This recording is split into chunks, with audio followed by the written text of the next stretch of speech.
Welcome to yo-yo TV. Bandi Sanjay గారు Karimnagar parliamentary పరిధి నుండి 2 లక్షల పైచిలుకు మెజారిటీతో ఘన విజయం సాధించారు.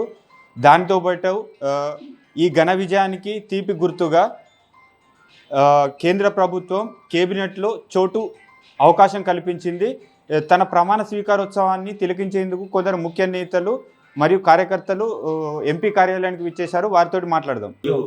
టీవీలకు ఈ కార్యక్రమం సంజయ్ గారు కేంద్ర మంత్రిగా ప్రమాణ స్వీకారానికి సిద్ధమవుతున్నప్పుడు మా అభిప్రాయాలు సేకరించడానికి వచ్చినందుకు ధన్యవాదాలు. బండి సంజయ్ అనే వ్యక్తి పదవులను ఎప్పుడు ఆశించడు. ప్రజల కోసం నిరంతరం ప్రజల కోసమే తపన పడతాడు.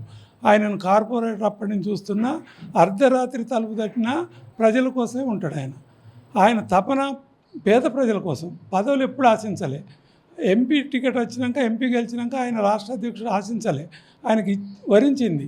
వరిస్తే రాష్ట్రం అంతా తిరిగి మారుమూల ప్రాంతాల్లో బీజేపీ అంటే ఒక టౌన్లలో ఉండే పార్టీని పల్లెకి తీసుకుపోయాడు. ఆయనను అధ్యక్షుడు తీసేసినాక మేము ప్రచారానికి పోతే సంజయ్ లేనప్పుడు మీరు ఎందుకు వచ్చారు అని అడిగిన రోజులు ఉన్నాయి.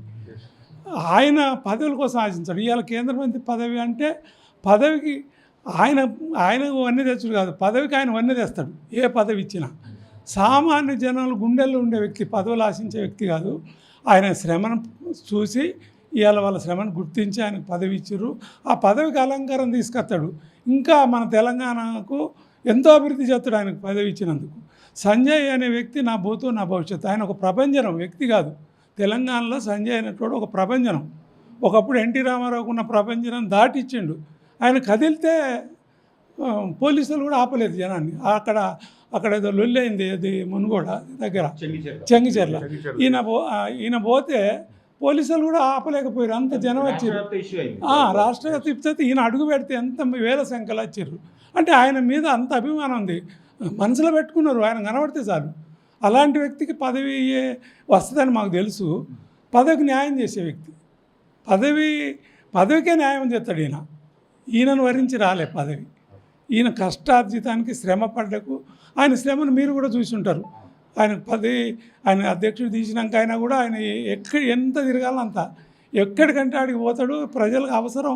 ఆపత్ బాంధవుడు. సిరిసిల్లలో ఆ రోజుల్లో టీఆర్ఎస్ ప్రభుత్వం ఉన్నప్పుడు ఆ ఏసీలను కొడితే ఈయన ఆదుకున్నాడు. మామూలు కార్పొరేటరే. ఏ నాయకుడు పోయిండు? ఇవాళ వచ్చిన కాంగ్రెస్ వాళ్ళు పోయి చూసిర్రా? ఈ గాలివాటం సంజయ్ పడ్డ కష్టం ఆయన అధ్యక్షుడు తప్పించినందుకు ప్రజలు అటేసిర్రు. కేసీఆర్ వ్యతిరేక ఓట్లు మాకు పడకుండా వాళ్ళకి పడి గాలివాటం గెలిచిర్రు. వాళ్ళు ఏదో గెలుపు కాదు, అది నీటి బుడగే.